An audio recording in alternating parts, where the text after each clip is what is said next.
Бұл қазақша ЧБД ешқандай тәрбиелік мағынасы бар әңгіме айтпаймыз, сіздерді еш уақытта тура жолға салмаймыз, тек қана күлкі үшін арналған керемет форматтағы бағдарлама. Ондай болса өзіміз сияқты көрермендер қалса, қазақша ЧБД біз бастаймыз. Бүгін бізде қонақта Қабдол Тілеков! Қош келдің, Қабдол. Спасибо большое. Я думал, ЧБД. На русском, да, хочешь разговаривать? Да. На русском, да? Ага. Как дела? Что ты хочешь сделать? Кольцом алынбай алды. Деп. Как дела? Чё нового? Чем Что нового занимаетесь? дейді? С новым Гогол-Голдан. Мынау жаймен Қабдолин подкаст болып баратқан жоқ па? Ағалар, құрметті ағалар, Аха, не енді дейсің? мен жайдармандағы сіздерге қарай өстік қой енді. Осы уақытқа дейін выпусктарды көріп жатырмыз. Енді андай үлкен кісілер келіп, ұстазымыз келді, жарқын ұстаз келді, Нұрлан ағамыз келді. Енді бір не істей алмаған шығарсыздар, андай. Ашыламаған. Ашыла алған шығарсыздар, но бірақ андай бір іштеріңіздегілерді, нервыларыңызды маған боқтасаңыздар болады, короче. Қош, ренжімейсің бе? Смело. Жоқ, біз өзгергенбіз, бізде ешкім боқтамайды. Бізде мына кісі ғана арасында ғана боқтап қалуы мүмкін. Арасында ғана. Өзіңізге право алып алдыңыз ба? Иә, боқтауға болады. Қызыл қашқысы бар ғой. Сары қағазы бар ғой оның просто, сол үшін нормально. Жұмбас көтін қыс болды. Нерв уже, нервный. Болды. Қабдолдың шашын ұстап, өлмейсің. Андай удобный сияқты ше. Тура келе ма? Зор ғана ше. Бір қолымен ұстайсың ба? Нұрлан аға. Сен Вообще босап кетпейді. Мынаның шашында бар ғой, биттер, джунглиде жүрген жүрген шашыны. бит болған ба сен? Мына шаш неге ұқсайды, қарашы. Брат дос. Неге ұқсайды? Серьезно ауыр ғой. Зор сабындап ше, кәдімгі сен тұрғызып қойып ше, анан еңкейтіп қойып, машалка қызып. Қолтығыңды ашқызып ше, бүйтіп. Қолтығын ашып қалсаң, екінші машалка тұрса. Қолтығын ашып қалып талып қалсам ше. Қой тебе. Ашып атқанда ударыңыз тиіп кетуі мүмкін ғой. Дұрыс айтасың, жаным, кешіріңіз. Әдемі жаптың. Жоқ, Қабдол, сен бұл шаш сонда қалай туылғаннан ба, өзің химиямен істейсің ба? Жоқ, кәдімгі туғаннан. Туылғаннан бұның інісі де Тілекті сонда, иә? Не істеді? Ана Алишер Тілек. Иә. Тілек дегенде атасын айтып отқан жынысы ба? Қабдол Тілеков деген атасы ғой Тілектегі. Ол просто Сен ініңді атаң болып шықса, інің атаң болып шықса. медиа футболда бірге болғанбыз ғой. Сол кезде ол артына Алишер емес, Тілек деп жазып алды да. Содан кейін Тілек болып Тілек айтып кеттің ба соның ішіне? Не ғой, сонда бұл кішкентай кезінде шашың осындай болған кезде шынымен биттер көп болды ма? Шынымен де мен андай кездер болды, 8-ші, негізі 10-ші класстарда. Битпас болдың ба сонда? Бірақ 8 деп кішкене қысқартып айтайын. Битпас болдың ба сен? Жаңа бит шашым қысқартты. Қалай? Битпас болдың ба? Битпас болған шығармын я Сен сонда. басқа бас болу керек Бекер добро бердің, бұл ашылды енді. Сол бұйрабас болдым ғой. Тоқтау. Мен шашым қышиды бір кездері 8 оқып атқанда примерно. Негізі 10-шы класс, иә? Негізі 10-ші класс дейсің. Салақ болғансың ба сонда? Сонда білмеймін, сондай болып тұр, бір кезде қышиды да, бір өзім сондай ситуация болып қалды. Автобуста ғой, бүйтіп мына жерін бүйтіп қышып бүйтіп қарап қалсам, бірдеме құйт деп бірдеме қолдарыммен шығарып Қош, жоқ, Құдай сақтасын. сөйттім де жуынып, басымды жуып едім, 4-5 үй түсті ғой басымнан, сол шыны керек. Ал, бит нақылда подновый. Бұрында бит тарақ деген бар еді? Анан бит тарақ шашын бәрін жылап отыр. Болмайды ғой анаған. Саған бит тарақ керек. Бит тарақтар сол 7-ші жаста қақып кеткен бар сияқты. Родной биттарын өзі түскен кезде ебай воля деген шығар. Бәрі адасып кіріп кеткен ба, кіріп алып. Жоқ, базар сен негізі ерекше шаш қой негізі. Басы қысып жатыр анау баланы. Қышып жатыр шынымен. Артынша потновойда маған шекіріп қояды ма? Айтқан сайын қышып жатыр ғой, что-то. Негізі Қабдол, мен сені, мысалы сен еркексің ғой негізі? Иә. Жоқ, еркек қой мен енді ол әзілсіз айтып жатырмын, күлу үшін айтып жатқан жоқ. Бұл жігіт еркек. Бірақ мен Қабдолдың кейбір стористарын, ана бір әйелдердің маскасын саған кезде мен сеніп қалам, прикинь. Қатты әйелге ұқсай ма или Әдемі ғой бұл. Сол Әдемі. әдемі. Оған түрмеге түспеу керек. Не істеу керек? Түрмеге түспеу керек. Түспеу керек дейді. Қойсайшы. Әдемі ғой натуры. Әдемі бала, иә? Былай қыз болса жүретін бе? Никонетке ойлануға болады, мынау болмайды. Жоқ, егерде қыз болсаң, не істейтін сен? Ондай ой болды ма сенде? Сен не үшін салады? Бұл қыз болса бар ғой. Бұл жаман қыз болатын еді. Ақ көңіл ғой бұл. Ақ шынымен. Вообще мынау отказ бермейді мынау балаш. Тегін ойға да бара береді, тегін әнші бола салады. Андай қаңғыбас қыз болатын беді, қаңғыбас. Қаңғыбас. Жеңіл жүрісті. Жеңіл жүрісті қаңғыбас. Нұреке айтып кеткен еш. Құдай сақтасын. ол бірақ боғауызға жатпайды деп Иә, айтады. ол түсінбей қалып жатқан сияқты литературный сөз екен негізі ол шын мәнінде. Сука деген ол литературный не? Сумка ма? Сумка, иә. Сука, қаншық деген. қаншық. Иттің қаншығы болады деген сөз. барынша енді жауып отырып Шлюха деген қаңғыбас екен ол. Шляется. Шляется деген. Соның бір Славаның бір әншінің сонда бір альбомы шығыпты, жаңа сен айтып жатқан сияқты. Славаның Жеңіл айтшы, жеңіл айтшы. шлюха деп шыққан екен. Ол нормальный сөз екен. Уторулурный деп ғой. Литературный. ЖП деген ше, ЖП деген не ол? Жапа, Жан подружка деген сөз ғой, иә. Алдап қалдым. Жапа деген жапоқ қой, жапоқ. Сөйтіп мен сондай болып шықтым ба, не болып кетті? Саған Таиландқа баруға болмайды, сен миың өзгереді. Негізі Таиландқа барып көргенсің ба? Барып көргем. Андайларды көрдің ба негізі? Ондай қатты көрген жоқпын. Қой. Жай ұстап көрдім десең. Көрген жоқпын, шынымды айтайын, ондай. Былай енді көресің ғой. Байқамайсың олар просто. Иә, байқалмайды. Байқалмайды. Иә, қатты. Өйтіп ондай көретіндей уақыт болған жоқ. Мен әлі білмеймін. Бірақ Қабдол біздің арамызда енді қаншама әншілердің арасында ең ақ көңіл, үлкенді жақсы сыйлайтын. Иә, сондай бір жаңа әні шықты. Мен ана Қабдолдың бетіне мақтап жатқан жоқпын. Бір сөзім жерге тастамайтын жігіттердің бірі. Шын айтайын. Мықты Қабдол сен. Осы қарапайымдың арқасында сен жан-жақтысың ғой. Иә. Сен өзіңді қазір кім деп санайсың? Әншісің, сен блогерсің, актер, КВН-ші. Ветажарист. Кто ты по жизни? Кто ты по жизни? Скажи нам. Берші, маған бір ручкамен парық берші, мен Қазақстанға еңбек сіңірген артист деп жазып бере салам қазір. Сен бересің бе ондай нәрсені? Мен кім береді? Айтшы, сен кімсің? Халық бермеймін оны, мен халықпын ғой. Мен уже шлюха қылып Мынаны желаниясын ашпа дейін. Бұл уже жайлап қақпағы ашылды бұның. Ол нормальный деген сөз шынымен. Аз ғана Нұрлан аға айтып кетті. Сен беспонтовый. Оны айтпаймын. Болды.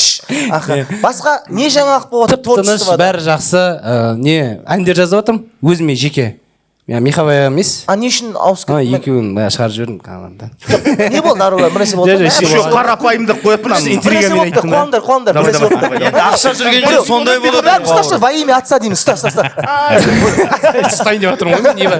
Сен не үшін шығып кеттің? Жоқ, шыққан жоқпыз просто ғой. Не жаза береді. Қандай Итаки өзі жазады. Әнді бұрыннан жазады. Жандос не істейді? Жандос та жазып жатыр. Мен де жазып жатырмыз. Қанша әнің шықты өзің? Мен пока бір 2 әнім шықты. Әлі шықпаған 3 әнім бар. 2 ән қайсысы? Ақ көңіл дос сосын? Пәк көңіл дос. Сенің бірақ анау бос торғайым деген өлең прям потолок болды. Иә, оны тек лауреаттарға нелерге айтамын ғой. Қайсы ана бос торғай дейтін сен бе айтқан соны? Иә. Сен резиновый етікпен кигейсің ба неге? Жаңбыр жауып тұр ғой, брат. Женский етік қой. Женский екен қақтан білдің? Қараса женский. Қайдан біліпсің оны, братан? Астында Ж деген әріп. Размерін? 39 ба? 39, иә? Жоқ, әдемі Мен былай да екен 39 ген былай. Мужской аяқ киім бәрі 41-ден басталады. 39, сонда аяқ 39 бар жігіттер не істейді сонда? Жынсыз ба? Қалай? Аяқ 39 жігіттер не істейді сонда? Жоқ, сен киіп жүре береді ғой олар. Сен не үшін аяқ жайлы айтып жатсың? Өзіңнің жайлы не үшін айтпайсың? Сіздікі неше, братан? 45 плюс Қай жерді сұрап жатсың сен? Аяқ размер емес. Тұяқ қой бұда, тұяқ. Қанша размер? Саған размер керек па, аяқ керек па, конкретно айтшы. Размер жайлы айтпа. Сен не үшін көріп жатсың? Размер жайлы айтпа. Сен өзің стилисің бар ма? Кнопка туралы айт. Бар, стилисің бар. Кнопка туралы. Сен стилисің бар ма? Стилисің бар, иә.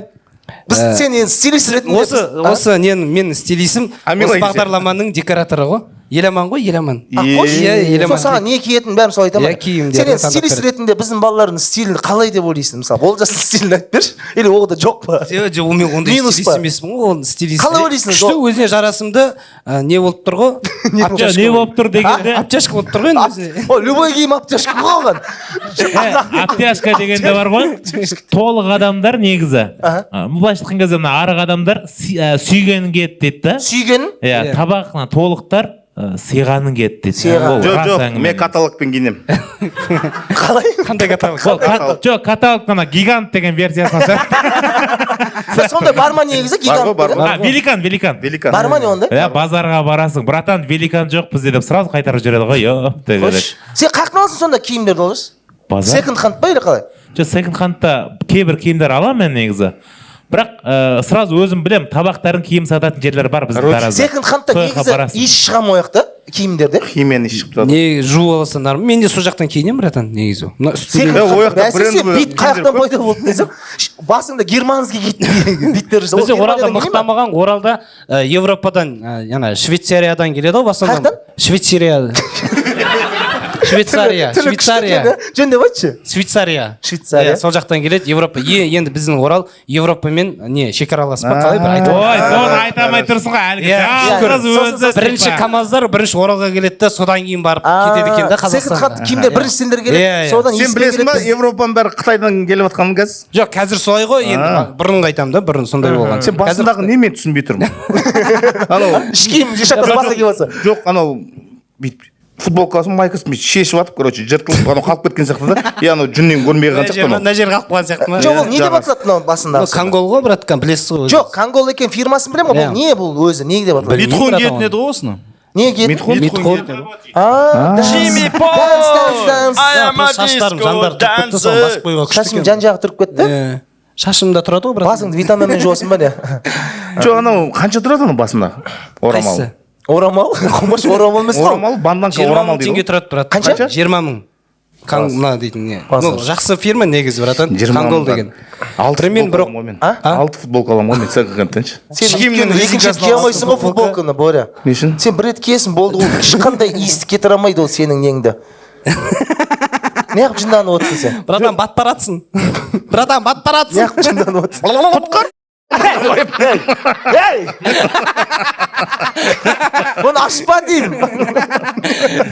Ең бірінші Боря братанды 2011-де маусым ашарда Жайдарманда көргем. 11-де? Қой 11-де жоқ Онда, бұл. онда. 2010-да көрдім. Онда да жоқ бұл. Бұл балалық шақ болмаған. Онда бардым, сонымен ішіп кеттім ғой. Онда бар, 11-де қабдол жоқ қой просто. Сен өзің қашан келдің? 2012-де емес па? 11-де келдім негізі. Өмірге ма или қалай? Жоқ. Маусым ашарға келдім. Онда келдім басында. Онда, иә. Ең бірінші Боря братанды көріп, айна қарап тұр, ана жер жастар сарайының астында не бар ғой? Айна алыстан қарағанша жақыннан сыймайды ғой. Жақыннан қарап тұр, тек қана жалғыз өзі тұр да, мен қасына барып қарап тұрмын ғой, ба братан деп. Қалай, недегі айнадағы жігіт красавчик па дейді маған. Иә дедім ғой. Кейін түсіндің ба? Сосын қазір айтқым кетті, братан кет сол айнаға барайықшы қайтадан. Сосын мен айтып көрейінші. Не болды? Ішінде жаны батыр ма? Қалай мына бала красавчик па деп қашып кетті. Жоқ, айтайын деп тұрған просто, братан, сол кездегі ощущением күшті болды да, мен ең бірінші көрген. Ощущение? Не болды? Флешмоб? Жоқ, флеш-карт. Флешка? Жоқ, ана. Флешбек. Геш-карт па? Red flag. Жоқ. Абьюзер. Гектор. Қанша гектор Ол гектор? бесплатно ма, нормально ма негізі? Кеш тағым бағана. Гештарт. Сондай бір сөздер білесің ба сен? Бонус қой, братан, ол депозитке ақша жинаған. Жаны машин. Бағанағы сөздерін бәрін қайтып алды. Сол жастарский сөздер білесің ба? Мен білмей тұрмын ғой, сол дұрыс айта алмай тұрмын ғой. Гештакт. Жоқ, бұныкі хрюшпак. Не? Хрушмандак. Сондай мультик бар еді ғой, Хрушмандак. Пасықшақ. Қалай? Не? Пасықшақ. Типа не ма? Пасық Джонни ма. Ол сен түсінбейсің, біз өзіміз адамыз. Пасық жоқ. Семейный прикол. Мен примерно түсінгенім бойынша Өрме ғой. Айтпа оны, айтпа. Осырықты айтып жатыр ма? Пах деп, пух деген сияқты. Нені? Осырықты? Иә. Сен бұны осырмағанда қанша жыл болған білесің ба? Қанша жыл? Сол айнадан кейін осырмаған ғой бұл. Сен айтқансың ғой, красавчик деген. Әлі жүрсе. Неғып жынданып отырсың? Мынаны бәрі жел. Братан, мен сізге андай айтып жатқан жоқ, просто күшті ощущение деп оны айттым мен. Соны айтып жатырмын. Ең бірінші көргендегім. Мені көргендегін айтайын. Сізді көрген. Сенің өмірде кумирің кім еді? Менің өмірдегі кумирім Армани, Жахан, сосын Есен Елеукен. Мен ашин көрдім ба сонда? Братан, сен енді сен андай дірілдей алмайтын болдың ғой десем. Дірілде деп айтпады ма маған? Дірілдей алмайды дейді сен. Мен дірілдеп беретін Бұны не ұрыста десең дірілде. Ой, братан зато чистотаны өлтіреді ғой дірілдей алмаса да. Көрсетші чистата не ол? Чистота деген білесің ба не деген? Білмейді ол чистота не Чистата не екенін білесің ба? Чистатаны. Чистота жаңа мен ойлап тұрмын, чистотаны білдіреді дегенге осырық па десең жа. Сен скунсың ба не? Осырық деген осырамай өтсің ба не? Онда ол тема кірмек қойшы. Болды. Мына осырса бауырым мына жер жабылады 20 күнге. Дезинфекция, карантин басталады. Санитация, грештак бәрі керек мына жерге. Зато маска. Анау осырса карантин басталады құрметті ағайындар. Зато Мынау осыса сен я легенда сақ жаусыз жүрсің қалада. Менікі ядер штат болады. Анау осырса секонд хан жабылады десің иә. Фу, не әңгіме айтып кеттіңдер. Соғым білмеймін. Иә, сол. Өлә жарым содан. Сонымен Сөйтіп, үш адам дедің. Кім дедің? Мен есіме сол әңгіме жағып жатқан бала. қайсысы?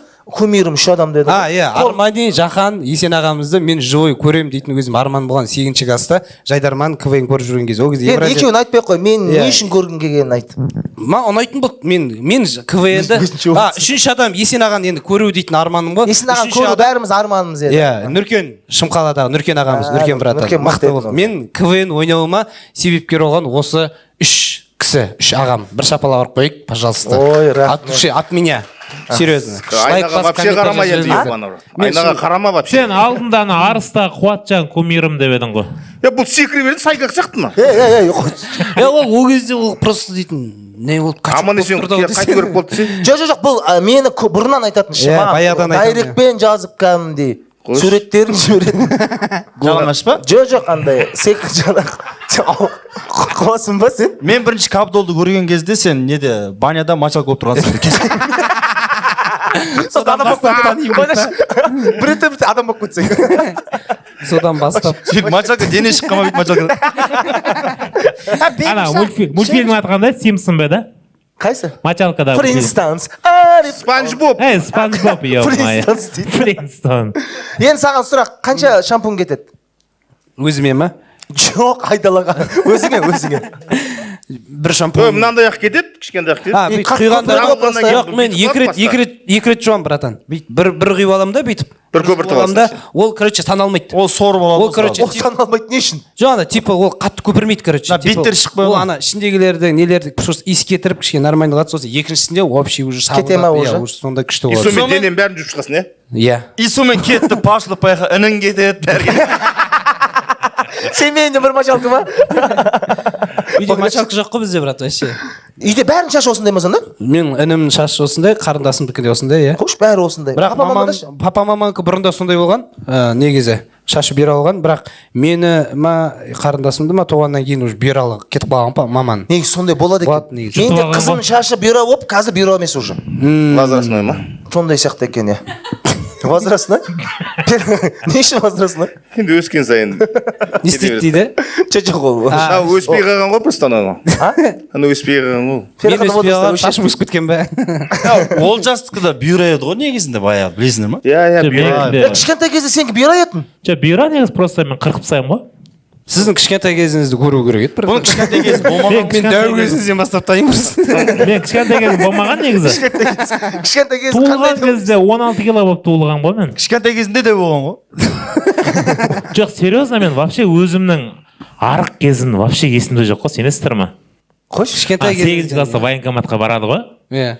Сен 8 оққансың ба? 8 класста ма 7 ма барады ғой. Осы 1-2 жыл бұрын ғой. И анау жаңағы ана военкоматқа алып кетеді ғой. И салмақ өлшейді ғой. Класстастарым бәрі 40 кило, 50 кило, 38 бірдеме. Ең соңғы мен келем ғой. Ең бірінші весі И жаймен тұрам. Ана әпке тұрады да жаймен білмеймін не үшін екен 50-ге қойып қояды да ше. Көңіліме қарап тұрма. Мырс етпейді 60-ға қояды. Мырс етпейді 70-ге қояды. Үндемейді 80-ге қояды, в общем. 90-ға қояды. 100-ге қояды. Ровно тұрады ғой, в общем ше. 8 классында 100 кило болған ба? Қазір 105 киломын. 5-ақ килоға сол кезде ғой тұрды бұл стрелка дық деді да әпкеге қадалып қайтыс болды ғой кісі. Ол андай тонна. Стрелка қалып қалам. Ол кезде просто айтым Жакупов болған жоқ қой да, просто 2-ші класста. Айтпашы оны вообще. Не үшін? Баруға болмайды оған бізге. Ол бізді алмай қойды ғой бір ретті. Бізге айтты ғой, бүйтіп айтты. Сендер ондай табақ емессіңдер. Сендер арықсыңдар деді. Сендер екінші степень сендер деді. Қанша степень бар екен сонда? 4 степень ба, короче. Мұнаның бәрі жел деп айтып отырмын ғой, жел. Мысалы мен бір күн тамақ ішпей қойсам 7 килограмм кетіп қалады. Базар жоқ бұрадан да, дерсің. Сонда қанша бір күн тамақ бір жұма ішпесеңіз сонда нормальный Мен күніне 7 килограмм тамақ ішемін ғой сонда. Бір жыл тамақ ішпесе, прям өледі да қалады. осындай болсаң не істейсің мысалы сен? Азасың мен азат білмеймін енді намысқа жүре бересің ба осы? оны бүйтіп айтса қазір намысқа тиіп кетеді ғой просто. Намыс жоқ бауырым. Бұл өйткені кім? Намыс болмағаннан кейін сенбіз ғой деп. Намысы барлар осылай жүреді. Өйткені кім? Пошел вон, пасық ма. Үйлесіп тұр ғой, үйлесіп тұр, братан, баядан. Мен Боря братан арық болып КВН ойнасам, мүмкін өтпей қала ма деп ойлаймын, мүмкін. Сондай емес өту үшін өзіне үйлесімді жарасып тұр. Мен бар ғой, бүйтіп айтты ғой. Кім айтты соны біліп алайық. Келіншегім айтты. Келіншек еш Кербалаевқа уақытта бар саған деді. жаман нәрсе ойламайды. Сен аузын жаба тұр кішкене. Тыңдаса адам. Кербалаевқа бар деді. Сөйтіп Кербалаевқа бардым мен. Кім Дәулет арықтап жүрді ғой, білесің ба анау? Не дегенше анау барыстардағы. Иә. Қатты арықтады ғой, Дәулет те арықтапты. Қайтып келдіңіз? Бардық. Сөйтіп аппараты бар екен, короче. Аппаратына Не тұрасың. аппарат ол? Аппаратына тұрасың, короче. Қанша май, қанша, короче, ет. Бәрін санап беремін. Иә. Қош. Сол кезде маған айтты. У вас мышцы көп екен деді. Сен табақ емессің деді ғой, короче. Мынаның бәрі, көрдің қимылдайды. Қимылдады Мә демекші. Мынау. Иә. Мынау чистота. Бұл чистота.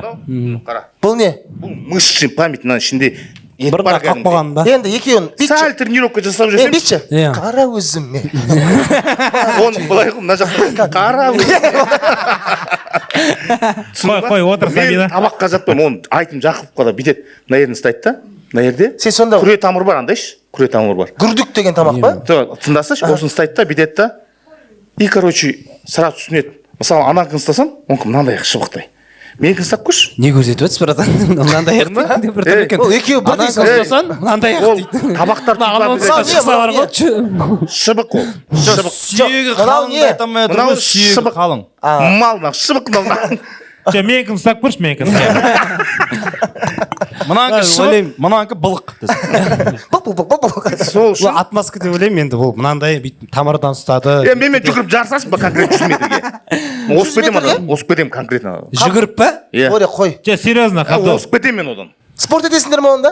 Мен просто братан қалай болады екен? Мен Боря ұтады деп ордаға 200 теңге тігем конкретно. Жарысасың ба? Кәсіпкер Мен жарыса отыра тұрыңыздар, аламыз, біз смело. кәс келеміз деп кетіп қалсақ та. Қарда. Отыра тұрыңыздар. Қардан айтшы. Жүрдір, бәріміз далаға шықса, бәріміз шығып анаяқта. Осып кетемін. Қардың ішінде. И далаға шықтық та, мынау шаршап қалма. Далаға жете алмай ма? Қабдол жоқ па? Жарық болғым кетіп барды. Так қазір жүріп оралға кетіп Бірақ жүгіріп баратып 100 метрде 10 донерді бітіру керек. Онда кетті деген Осы бітпейсіз братан, есіп кетейін деп тұрсың ғой просто. Жүгіріп барады мынау. Өлмейсің. Шалып қатқан ба?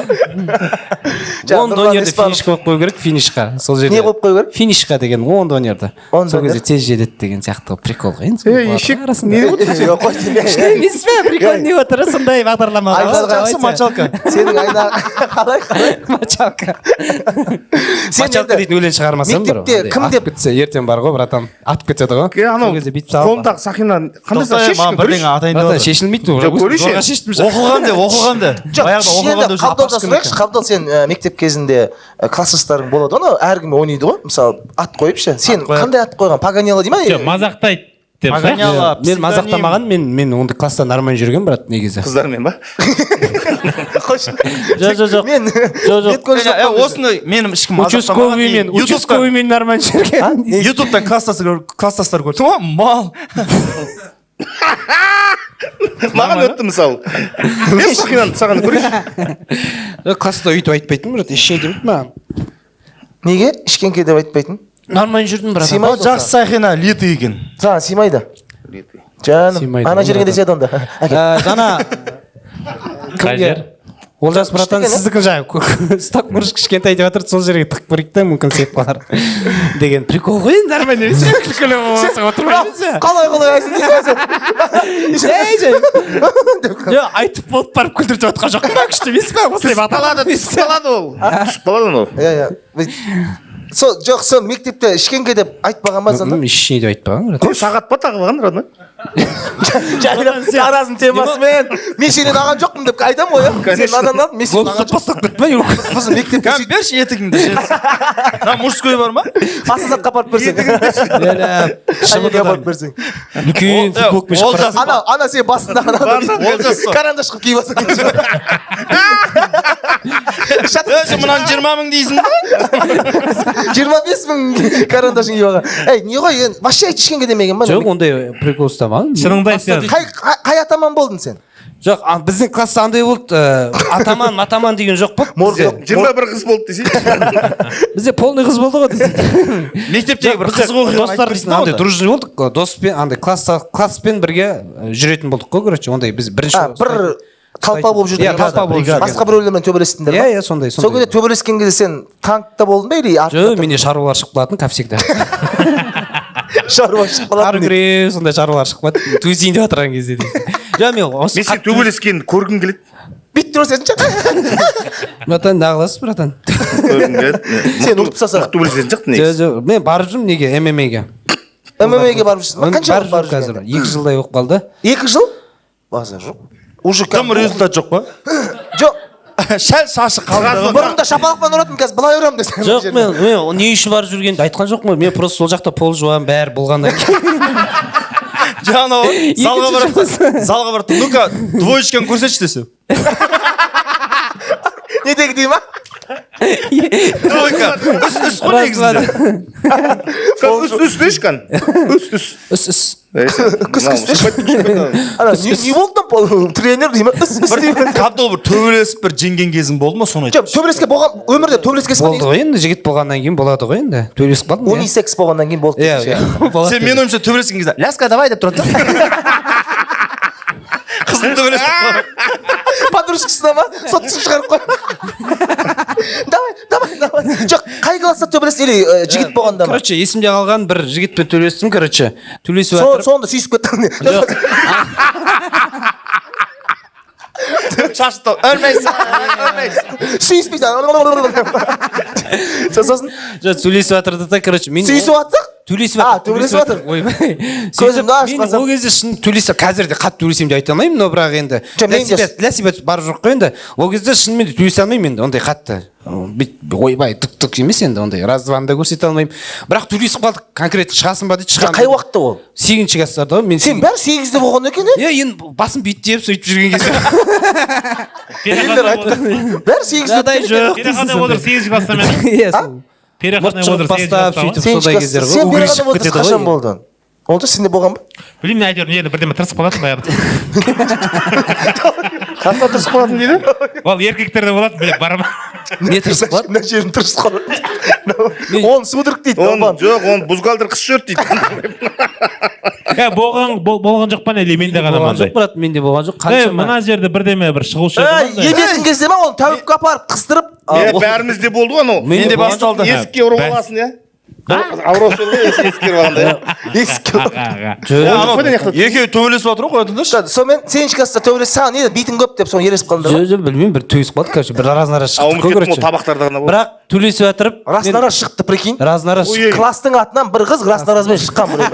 Сосын Мен шықтым, ол бұның атынан шықты, екеуміз Сен қай төбелесіп класста жатыр. оқыдың? Мен ада оқимын ғой, Ада, ада. ол базар. Алар ғой енді кішкене не істеймін. Ада негізі төбелесе алатындар оқымайды негізі. А классы аңқау, Б классы. Жоқ, типа ада сабақ жақсы оқитындар деп тұрсың Иә, ғой. иә, иә. Вот именно мен сабақ жақсы оқимын ғой, төбелесе алмаймын деп айттым ғой сізге. Болды, енді айта бер, енді айта бер. Нағыл деп тұрсың, төбелесіп. Ерегісіп кетсе, бағанағы тырысып қалған жерің қайсы? Бағана тырысып қалған жерің қайсысы? Босатып берейін десе. Сосын Сөйтіп, короче, төбелесіп жатырып, мен какой-то үстіне шығып аламын да. кімнің? Үстін ұнай ма не саған? Үстіне Жоқ, шығып. ол өзі үстіме шықшы деген сияқты ғой, иә. Мен шаршадым, үстіме шықшы деген сияқты. Шашынан ұстап, сүймейсің. Сосын Сөйтіп деп шынтағым какой-то просто так тиіп кетеді ғой шынтағым. Ана басына тиіп кетеді, Қош. мына жеріне шишка шығып кетеді ананың. Сөйтіп жеңіп кетемін. Бірінші орын алдым сөйтіп. Шынымен де бірінші орын алдың ба? ұтып кеттім кәдімгідей. Қош фестивальда ма? Өзім түсінбей қалған соң стоп деп кетіп бір кездер андай бүйтіп ағылысып жатыр ғой ласас болып жатыр. Стоп ойбай тоқтаңдар бірдеме деп қарағансың мына жер бүйтіп ісіп кеткен ғой не есіме түсірдім бүйтіп жатырған кезде сонда тек қолымды шығарамын деп жатқан кезде тиіп кеткен ғой бүйтіп сөйтіп какой случай бірінші орын алып алдым да атаман болып алдым еще класста нормально жеңіп кеткенсің Мен сен қызды ұрғаның ел емес па? Динара деген қыз еще. Сол бірінші адам болып кеттің ба не? нормально болып кеттім короче Паганелаң шишка қонды сенің, ә? Шишка, базар жоқ. Прикинь, мына жер тиіп кеткен, сразу ісіп кеткен не деген ба сол? Шынтағын бүйтіп ұстап жүрген ғой. шынтақ жақсы тиеді екен ғой Тізем негізі сияқты екен. шынтақ удары қатты екен ғой негізі Шынтақпен ұрады ғой. Сен просто үстінде мықты болып тұрсың ғой. Сен қалай үстінде отырсың көрсетші. Екі шынтақ болған жоқсың ба былай? Ана астында жатыр да күшті төбелеседі екенсің. Шашын бере алып отырса дейді. Жынсың ба? әдейі жеңілдім негізі деп Ана шишка жараса ма? бұл шишка баяғыдан бар негізі Қабдол енді барып шымылдық жаба салды десе. Базар жоқ ей, бірінші сондай атамам екен. қызықтар Шынтағына тиіспеңдер. В общем, құрметті көрермендер, егер Қабдолмен ерегісіп қалатын болсаңыздар, шынтақта барыңыздар. Мына жерден шишка Кеп қалады шығарады. дейсің. Тағы да бір айтатын жайт енді айту керек сияқты бір керемет жетістік қой. Қабдол жігіттермен бірге Малаховқа барып келді ғой негізі. Я шапала құрып қой, Малаховқа Қазақстанның атынан Мехабая 8/1 болып барып, ән айтып, шынтағын көрсетіп қайттың, не істендір ояқта? Қабдолдың түрі сразу өзгеріп кеткен сөйлем бүйтіп жоқ андай күшті сондай бағдарлама емес па күшті емес пе сондай жақсы болып қалады екенсің енді Давай. мына жақта Кім шақырды? бәрі шыватыр бір мақтап жібергенде күшті болып қалады екенсің Ертең тойым келер просто десең. Саған ешкім тиісіп отқан жоқ. жоқ андай ренжіп айтып жатқан жоқпын просто андай сондай бағдарлама емес Саған не деді? Сен біреуге ренжіп отырсың ба? жоқ ренжіп жатқан жоқпын Айнаға ренжіп отқан жоқсың ба айнаға? Қай соң көкеңе? Мен саған не дедім, мачалка? Қалай? Ана көкең ренжіп отқан жоқсың ба? ана Малаховқа барғанда айтайыншы бірақ Давай. Жоқ, қалай түсті? Ұсыныс түсті ма или кім өздерің барып сұранып бардың? Ол жаққа бару үшін қанша ақша бердіңдер сендер? оған ештеңе берген жоқ өздері олар ештеңе көтеріп берген берді, жоқ өздері жолын көтеріп берді бесплатно барып қайттық андай не жасады осылай сіздер шақырғымыз келді типа хат жібереді екен ғой олар комментарий Пусть говорят. Пусть говорят. Пусть говорят, па? Айта Или бересің. секс Анфисы Чехова ма? Айта бер, Ертең шақырып қол. Жаным. Осыдан кейін біз бағдарламаны осылай жүргізетін болдық. Айта бер, Қабдол. Осыдан кейін Олжас брат неге барады? Ода переходной возраст. Ана сұрайсаш қай жерден түсіп қалады? Беріп отырсың. Сосын Пусковаратқа шақырады сізді осыдан кейін болды құдай қаласа. Неге айтасың деп. Сөйтіп шақырды, бардық. Күшті болды, мықты болды. Мен вообще андай ашу жоқ, не себеп шақырды деген бір әндер ақ көйлек көк көйлек типа нелерде тойларда көп айтылып қосылады екен деген сияқты хат. Короче, миллионниктер ғой, иә сол көп қосылады көп тыңдалады қазақстаннан әртүрлі елден де шақыра береді екен СНГ-дан именно сол өлеңнің просмотры қанша? қазір 50 миллион болды. Базар жоқ. Бұл да бір жетістік қой, бір қол соғып қояйыңыздар. Мықты 50 миллион. Еще бұл жігіттер өздері көтеріліп, өздері бастаған прямой эфирде. Өздері көтеріп, өздері түсті деген сияқты айтайын деп жатсың братан. Қазір жоқ болып кетті. Жоқ олар деген сияқты. Бұлар бар ғой басына теппа деп жүргенде ауру ма деп ойлайтын болады натура. Аурудың ауру деп ойлаған бір түрлі келетін бе братан сол кезде вообще жаратпайтын ба едіңіз? Жаратпайтын ба едіңіз? Жоқ, мен айтатынмын. Жаратпайтын енді типа. Жаратпайды. Ақша қанша жаратпайды? Ұнамайды. Жоқ, ұнамайды деген. Жоқ енді. Ұнамаса бүйтіп айтасың. Қалай? Сол Просто юмористер болғаннан кейін Иә. оны типа юмор ретінде мен қабылдадым да, юмор ғой деп. Иә. А егер де юморист емес, басқа біреулер айта салғанда, у меня 0 деген сияқты ше. Иә. Мысалы, у меня 0 деп бір КВНщик айтқан кезде, по приколу айтып жатыр ғой дейтін еді. Серьезно біреу айтты. Серьез қабылдаған жоқпыз да. Иә. И сонымен бұлар Қандай сол сөзін айтшы? У меня 0. у меня в душе остался боль деп қоя ма? Боль. Король дейді. Я не знаю твой пароль. Я твой король дей ма? Шақыратын сол кісіні шақырып бір негізі осы жаққа шақырмаймыз да. Сен шешпейсің ғой оны. Шақырмаймыз ба ма уже мына жерге бір стол қойып Арамызда отырсаң, тек шынтақпен ұрып. Арамызда қалсын бәрі. шақырмайсыздар ма күшті негізі маған интересно сол жігітпен сөйлескен маған интересно Ұнай ма? Шынтақпен ұрып үстіне мені оған келіп тұр ма? Мен онымен вайн түсірдім ғана да. ладно өзім шақырамын ертең КПТ деп ашып аламын көресіздер Қазақша КМДБ деп ашасың. КПТ деп ашамын сол кезде Не шақырамын үшін КБД? енді типа Қабдол БДБ дейтін не ол сіздерде қалай ДП деген ол сен ДП десең. ДБ дейтін КБДБ деп қояды нефтегазбен. история айтпаймыз да не история Не история? А что, сразу айтқың келіп тұр ма? Жоқ, вообще айтамыз. Сен әңгімелескен күшті екен. Бізге бірінші рет әйел келіп тұр бағдарламаға. Болма, сұрақтарың жоқ па мына көкеме? ренжіп қалдым Ренжіп қалдым. Артында тұр сен көріп тұрсың қызыл. Қызыл тұр сен көріп тұрсың артында. Ренжіп қалдым еще. Шынтақ па? Жоқ, әңгіме онда ештеңе жоқ па көкелеріңе? сұрақтарыңыз нелеріңіз бар ма Қабдол әпшелеріңе ештеңе жоқ па? сұрап қалыңыздар Мен қазір кішкене кейін осындай аяқ киім киіп шығамын.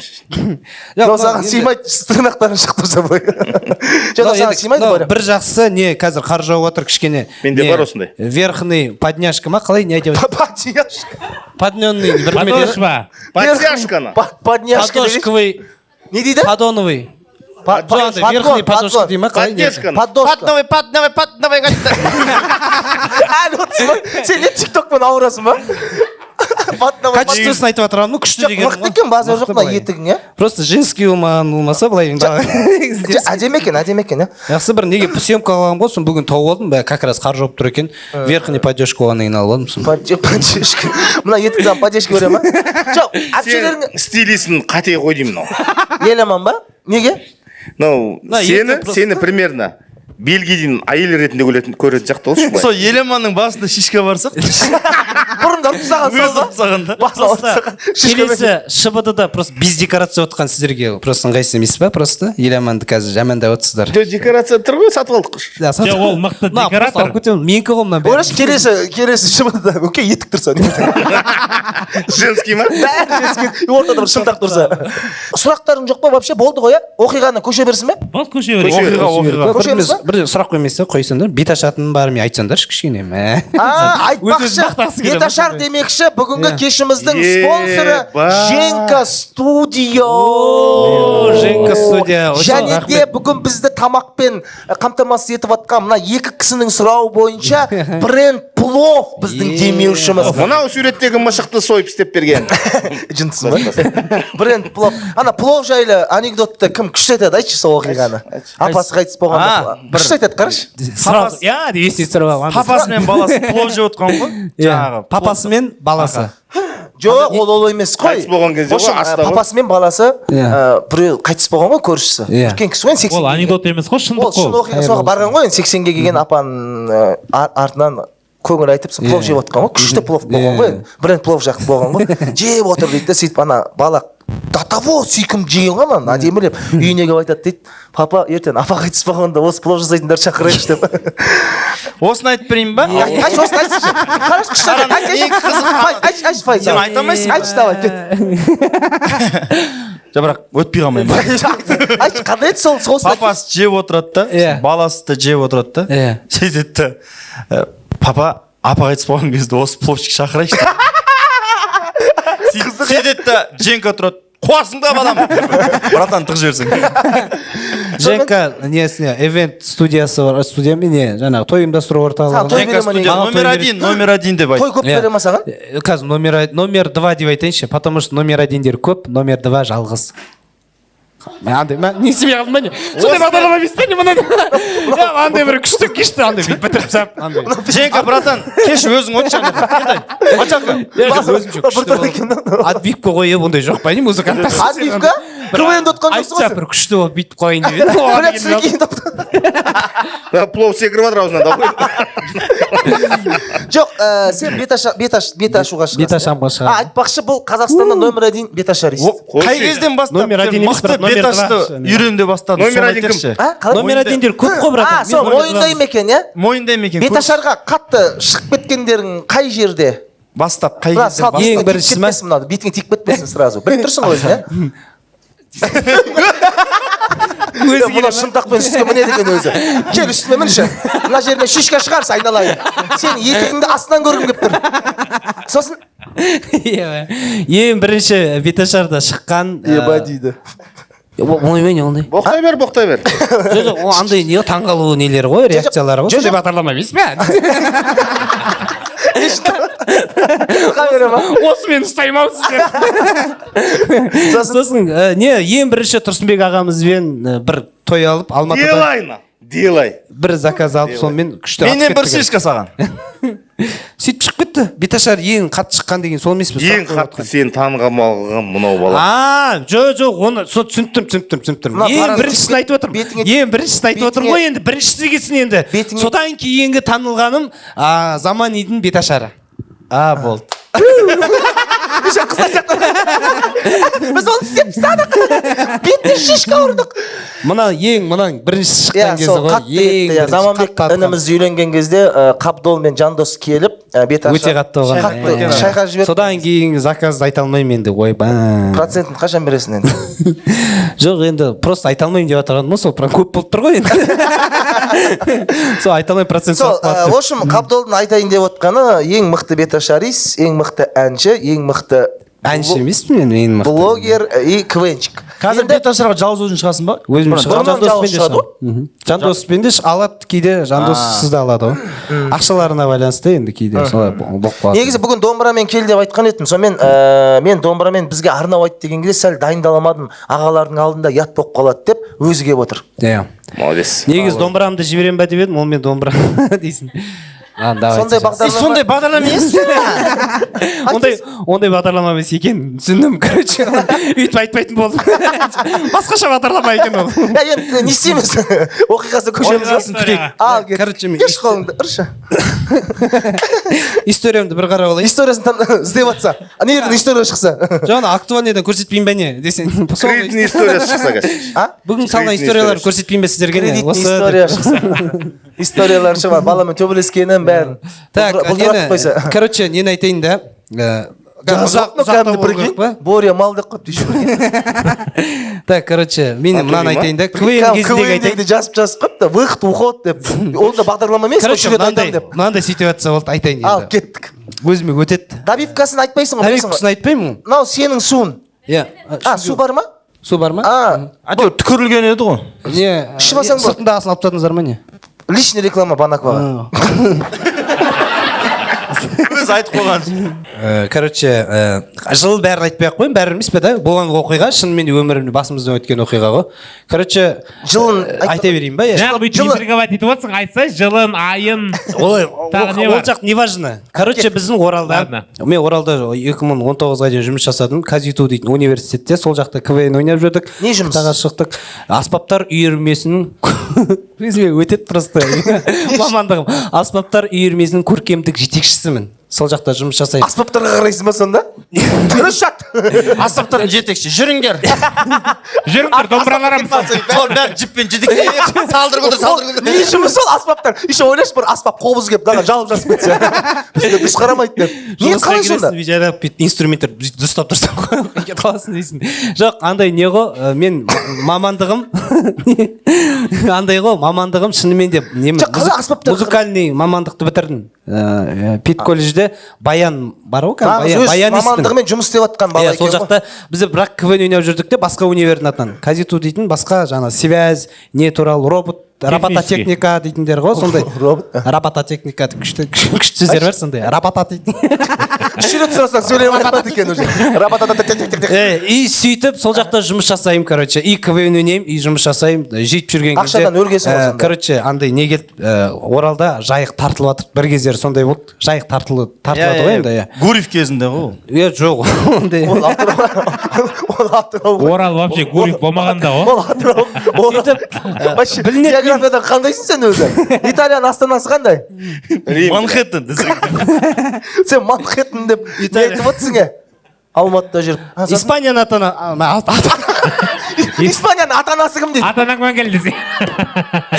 Испанияның ата-анасы кім дейді? Мәншүк Берік деп айтсаң. Еще уверенно айтсай. Испанияның ата-анасы Мәншүк пен Бейбіт десе. Сен неғымен деп отырсың? Күтіңе жүріп қойған жоқсың ба? Жоқ. Бәрі дұрыс па? Не болды? Өздерін боқтос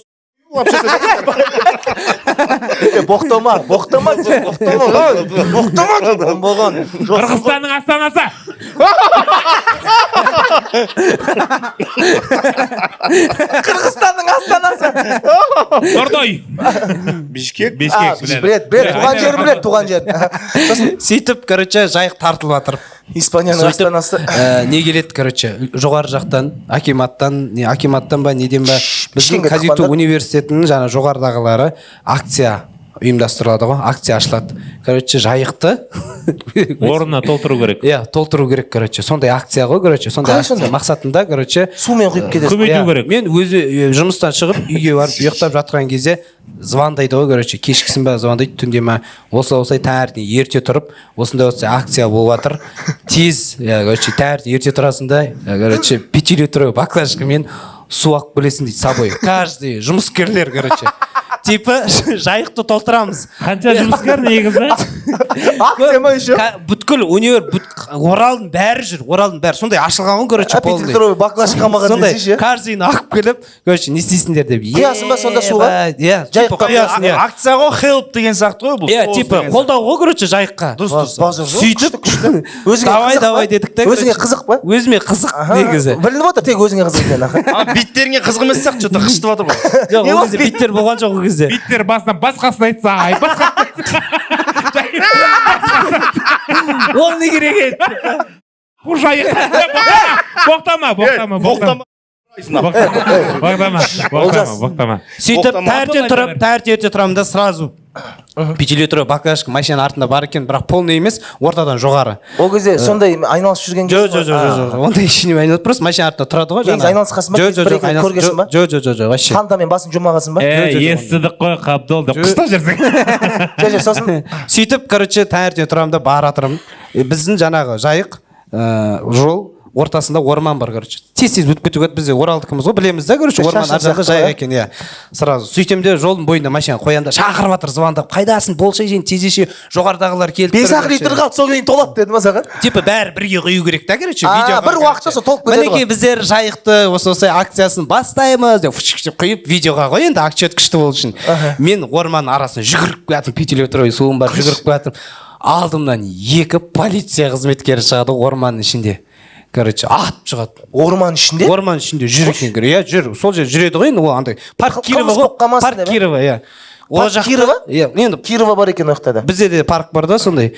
И екеуі тұрып қалды да, мен де тұрып қалдым, короче. Ебать, не істеймін енді, короче. Қалай, не Еще қолында баклажка. Қолында баклажка тұр. Не істеу үшін? Қалтаңда Қазақстан шоколады бар еще. Жоқ, ондай жоқ. Таза кәм жұмыстың шаруасымен кетіп бара жатырмын, короче. Кетіп бара жатырмын, алдына шықты да, екеуі не істеушісің дейді, короче. Мен сосын айттым, братан, мен қазір айтсам сендер күлесіңдер. Натуре сондай деп ойлап қаласың деп. Қолымда 5 литровый баклажка, өзім жүгіріп андай асығыс кетіп бара жатырмын. Шайқасың ба 100 метрге? Кетіп бара жатырмын. 2 полиция қызметкері шықты да, осылай не істеушісің? Мен айтам, осындай акция болып жатыр.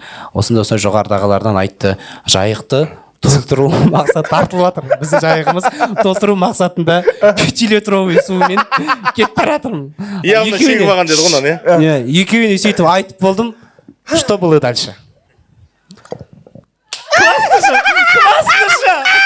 Ағай, мен бастайыншы уже. Дайынмын мен. Сразу ма или кішкене ойланасыздар ма? Сразу. Вот түсіндер ғой, иә? 2 милиция ұстап алды. Шашы бұйра 5 литровый баклажкамен келіп тұр. Өздерің кішкене логично ойлаңдар, не ойлау мүмкін. Жүгіріп келеді тасына, братан, енді қазір сіздерге айтсам күлесіңдер. Не ол сонда? Айтсайшы дейді осыған. Тұрасың, ей, мынау мен жайыққа құяйын деп отырмын. Акция болады. Акция болады. Жоқ, фигня ғой, анау аспаптар не істеп жүр? Да, фига, бәрі.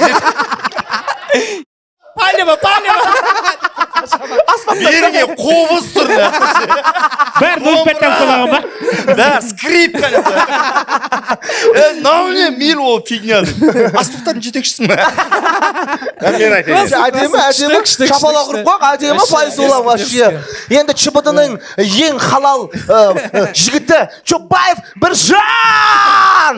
Видеода, короче, жүгіріп келатыр ғой. Қаяқта? Орманда, мақта кетсін, орманда ғой. Орманда кетіп. Орманда келатыр. И 2 ұстап алды, көрші.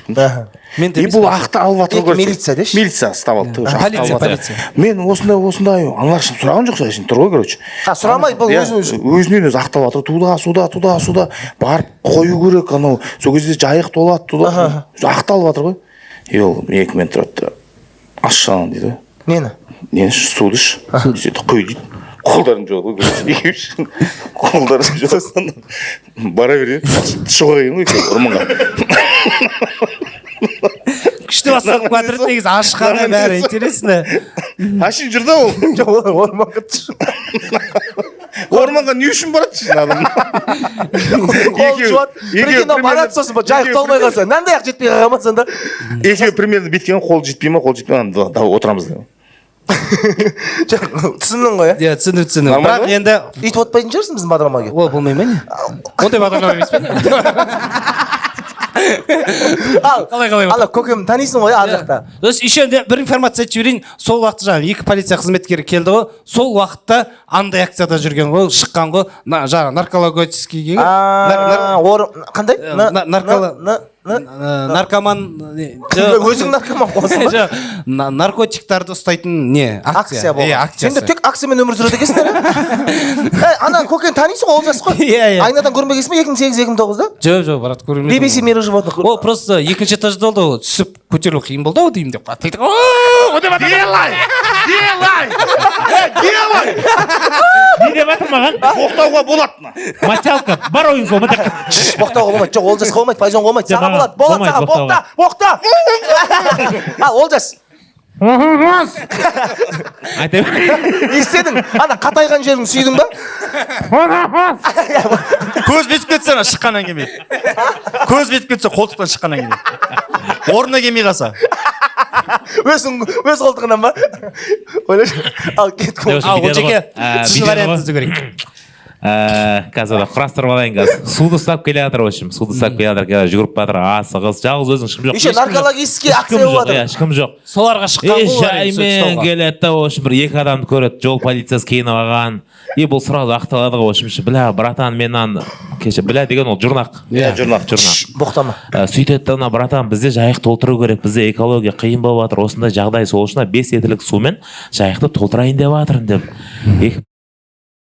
Боқтама дейміз сұғын. Кешіріңіз, Файзла қойсай.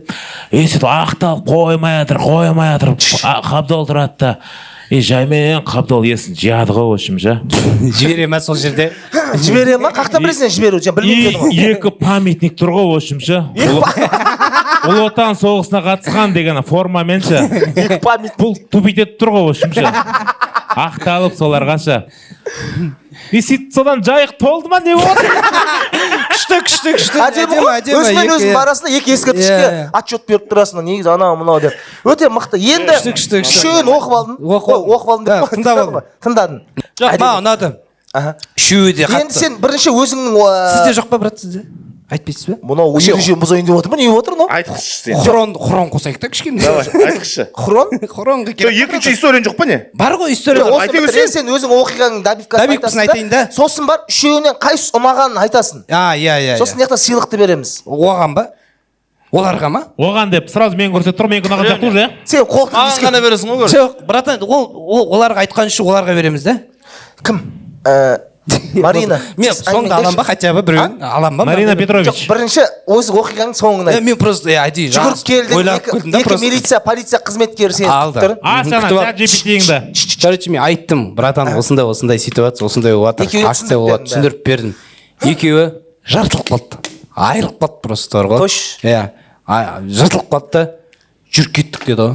Саған ба? Иә, жүріп кеттік. РВД дәл қасында тұр, братан, соның дәл қасында. Орманның қасында ба? Иә, орман дәл. Сол жер. Олар да сөйтіп акция шығып, сөйтіп жүрген болып тұр ғой. Аралап, бүйтіп қарап жүрген уақытта алдына попадать етіп қалды. В общем, сен шегіп алды деп ойлап тұр Иә, ғой. сөйтіп шегіп алды деп ойлады. И шегіп бара жатыр деп ойлап тұр ғой енді. Кәм ортасынан жоғары, еще кәм полный емес, даже ашылмаған емес, ашылған. Алып тапырық алып кетеді ғой, братан, кәм полный отырам ішінде кәм Абайский алып кетеді, короче. Ана жақта Абайский дейтін не ғой енді, Абайс деп тамақ ішетін жерде айтып жатырмын. Жоқ, ондай емес. Ана жерде орманда звондайын десем, сөйт ұстамайды. Именно сол жерде сөйт ұстамайды. Пақ салып алады, басамыз. Обедке дейін отырамын сол кезде. Сонда. Сосын аналарда прикол ұстайды, прикинь, келеді, отырғызып қояды бір кабинетке. Сосын шығып кетеді де. Есік бір кезде отырмын өзім бәрі жыртылып отыр, түсінбей отырмын, өзім басым кетіп жатыр, еще аналарға айтып жатырмын, осындай полиция ұстап алып, сен басып кет, мен қасымдағы жұмысшыларым ғой енді. Шошып кетіп оларды түсінбей жатыр вообще. Не болады, сосын бір кезде аналар милиция кіреді да, полиция қызметкері, тағы біреуді алып келіп тұр ғой, новенький біреуді. Қараш, тыңдашы дейді маған айтады. Ол да бақашмай жүр ма? Иә, жоқ, ананы алып келіп тұр ғой. Қара тыңда, қандай не болды дейді, не істеу үшін дейді. Бақашықпен осылай жайықты толтыруға кетіп жатырмын. Сөйтіп 2-3 адамды алып келіп прикол ұстап жүр ғой маған, короче. Бәрі ормандан айтып жатыр ма? Қара, мықты қызық болады, қара деп. Не істеушін айтшы дейді. Бәрі осылай акция болып жатыр. Сөйтіп обедке дейін отырдым. Обедте әйтеуір жоғарыдағыларға шығып, басшылыққа шығып, акиматқа шығып, действительно сондай акция болып жатыр деп, сөйтіп барып жіберді мені. Сөйтіп құтылдым. Сондай бір ситуация. Мықты, әдемі, иә. Өте қызық оқиға, қашырғанды. Сосын ана бір ең өткені жаңа біреулер алып келіп тұр ғой, 2-3 адам бүйтіп сөйтіп бастығын алып келді, короче, сол ненің бірдемен отделениенің бастығы ғой. Қара, братан, тыңдашы, қара, осындай не болды, айтшы дейді. Осындай, уже айтқым келмейді, уже 3-ші рет айтып жатырмын, братан, бәрі қоймашы, ебать десем. Айт деп еще андай не қылып айтып жатыр да. Айттым да, осылай жайықты толтыруға, осы петициямен, сумен, акциямен осылай келіп береді. Тыңдап тұрды да. Сақ болыңдар, тасып кетпесін жайық дейді. Жоқ. еще ойлашы тағы да біреуін әкеп тұр да ол да 5 литровын келіп тұр да оны тауып кетті да қараңызшы айтшы десе не істейсің сол ана үшеуге орманға барып базар жоқ шыға бер деп шыға жіберсің мен соттап жіберсем до конца. Нормально? Ана басты жұрт жүрді бәрі сақ бұлар жайық тасып кетпесін тасып кетпесін деп қуат сендер акциялар біртүрлі екен негізі. Сен не істеп отырсың қазір сонда? Сосын сондай ситуация болды. Сен мына үшеуінің ұнағанын айт, подарка бермейсің ба? Иә. Қайсысы ұнады? Аш подарка бермейсің бірақ. Енді Сен қарашы мына оң қолға жалап қарашы. жоқ оң қолыңыз көрінбей тұр ғой бүйтіп маған шынымен ұнағаны кімдікі Файзул брат сіздікі ұнады енді ол ешкім ренжіп қалмайтын шығар енді артынан Ешкім ренжімейді, сен үйге қайтамайсың бүгін. Сен ертең мына жерде тұрасың, әдемі болып. Бер кел, кім? Боре брат Бер кел, бер кел. Шақыр көкеңді әдемі. братан келіңіз нормально оқырсың онда тұрған еше жоқ Басын айтасың ба? басынан ба новыйдан айттым ғой сізге басында айттым ғой соны новыйын айтшы. монтажын кесіп тастаймыз деп Күліңдер баг, иә? Аха, көреміз. Короче, Қабдол барған ғой неге? Орманға. басып кетсем сразу қорыққаннан Келе жатыр да, короче. Баклажкамен барады. Келе жатыр да? Жайық толтырамыз дейді. Келе жатыр да, сөйтіп барып. Екі милицияшы, екі милиция келді. Полиция ол кезде. Иә, айтады, неқта труп көрген жоқсыңдар ма дейді да. Кімге? Мағаншы. иә Тұрып түсініп тұрсың не екен? Не ол? труба ғой кәдімгі андай жер асты жылы салқын сулар өткізетін сол Қуасың ба? тұрып дене Тұрып деген қайтыс болған адам өлгені. Мен тура түсіндім, о түсінбей жатқаншы тұрып десем. Содан кейін барып. ауыр ғой Жоқ, сол, енді ол. иә сондай Мен оқпаған ойлап жатыр ғой енді. Тұрып көрген жоқсың ба? Иә, Бұл жоқ дейді да. Жоқ дейді. Көрген жоқпын дейді. Сөйтіп барып, бұлардың акциясы 3 күн болып жатыр, короче. Қалай? 3 күн болып жатыр акциясы. Екінші күнде барады бұлшы. Башка емес, короче. Толтырып жатыр ғой, иә? Аха, екінші күн барып толтырайын деп жатыр. Анау екі милиция қайтты. Тұрып көрген жоқсың ба дейді. Бұл сұрайды, не үшін сендер жүрсіңдер бұл жақта? Бұл жақта қазір наркомандар жүр, ар бер. Сол, короче, енді сонда акция болып жатыр дейді ғой. Бұл да айтады, короче, бізде де сонда акция болып жатыр. Не жайықты толтырып жатыр дейді. Ол күледі аналар. Аналар да күледі, депші. И бұл үшінші күні, короче, акцияға баратады да, жайық толтырып. Енді анау да акция ғой енді наркомандар. Шек көрейші дейді ғой, короче. Кім? Мынау. Шек көреді да, короче. И бүйтіп отырады, короче. Қақта, орманда ма? Орманда. И тұрып жатыр да, короче. иә И трубқа. Ыстық иә Тығылып жата бер. Мен сені айтқан жоқпын дейді. Менттерге. Нормально ғой, күшті жақсы тағы да бір рет айтсын Бір айналып кел ба, бір айналып кел анаға. Нормально ғой? енді орманы тұрып шықсын алдымдан сосын 2 минут түгіре шықсын ба деп ондай емес пе ауыр екен мына жер тұрыптан кейін ауыр кіреді кірмей қалады екенсің Сен труба деп ойлап қалдым міне. тұрып дегенге тұрып деп айта береді ғой енді труба деп андай неле деп Труба? енді трубка деп ойын бәрі ана труба ғой аспаптар жетекшісі ғой Ал енді саған ұнағаны Файзул. мағаныкі По-любому Файзул берем, Боре ана жаққа барып келеді қазір тағы да. жоқ Файзул бір қайталап жіберсінші ұмытып қалдым мынау натуре жетекші ма Мынау жынды ғой мынау. Үшеуіңді айтқыза берсең. Сен 3 рет барып келсең анаға. менікі ескерткіш соға По-любому сіздікі біліп тұрмын сіз екінші жарымда тұр күшті болып тұр сіздікі андай По-любому екі ма? екі болып тұр жырны екі ма қатты кетті сіздікі просто ұмытып қалдым қалай еді несі давикпісі қалай еді давикпісі еще мен айтсам қазір жоқ андай Еще айтсам деп айтсаң. ингредиентін айтсаңызшы Қалай? ингредиент менікі Қалай? ингредиент Мынау қай тілде Мына словарь қандай сен? Сен шишкасынан оқымай кеткенсің ба? Мына шишка сыйған шықпаған ба не еріңе? жоқ андай айтады ғой бір сөздің ингредиентін дейді ғой Қалай? мелкий рецепт екі буынын ма қалай екі сөзін айтшы Сен не дедің өзің жақ? ингредиент Ингредиент. Angry Birds. андай бүйтіп тартып қойып жіберетін Эндрю Карнеги. ол басқа ойын ғой да ол Энгри тоже бірдеңе күшті ойын ғой бүйтіп тартып бүйтіп жіберіп қалған кезде қыс қалай еді ол Angry Birds. Энгри Біледі екен кішкентай қыздар. Angry Birds. әлі ойнап жүрмін десе Angry. сонымен братан мен қалай еді брат айтып жіберсеңіз әйтеуір қатты күлдіңдер ғой мен жаман күлдік ойбай деп Болды. Сонымен бірінші орынды бірінші орын мен просто не үшін беріп жатқанымды білейінші сол сұрақ сол басқа. Қара, мен оқиғам есімде ма? Труба. Мұның миы кеткен мына. Негізінде Труба есіңде ма? Труба, жоқ, есімде ғой сен, Оның алдындағы нені ұмытып ол қалдым. ашин, ол разогрев.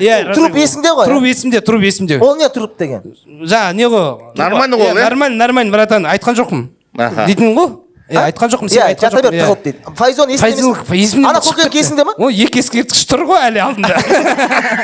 Ол екінші орын болып тұр ма? Екінші орын болып тұр ғой. Сен сонда бірінші орын бере алмай отырсың ба екеуін? Жоқ, беріп тұрмын, просто Нақұдымды құс емес болған ғой, көрдің ба? жоқ, андай нелер болады ғой, бірінші команда шығып жыртып жібереді де, сегізінші команда қылып жыртқан кезде бірінші команда қылып ана қаласың ғой. бірінші команда айырып тастайды да қаңғымалар шіртіп шашатып жібереді ғой. Иә. Екі андай ғой, екі полицейский тұрады да. Жоқ, сен мен трупты не үшін айтқанымды түсініп тұрсың ғой, Үшінші орын. Сен болашағың сол деп тұр ғой сен. Өлтіріп тастамай жүрсің. Жайықты толтыруға баратым деп түсіндірмей ма? Иә. О, фигня. Иә, түсіндім. Аспаптар. Денеге пайдаланған. Сонымен бір кім бірінші не орын? үшін ана қолын алдың, не үшін мекін алмай жатсың? Жоқ, енді, братан, ол күшті ғой, аспаптар ғой. Сен бірінші орын кім? Актуально күшті. Бірінші орын кім дейме саған? Файзол, братан! Мен тағы бір қайталап жіберейін ба? Ал енді екінші оқиғаңды айт, тез. Тез, екінші. Ака, бір ұпайсың де. Осыдан кейін ет. Екінші оқиға. Тойда отырсың баш. Короче, апыр. Той демекші, Женька студия біздің демеуші. Немді қаралай. Той демекші, бүгінгі біздің демеуші кім? Женька Эвент студиясы. Эвент студиясы. Аға, Бренд Макатаева. Басқаша деңіз. Бренд Плов студиясы деп. Жегеніңді білдірт. Иә. Кекір.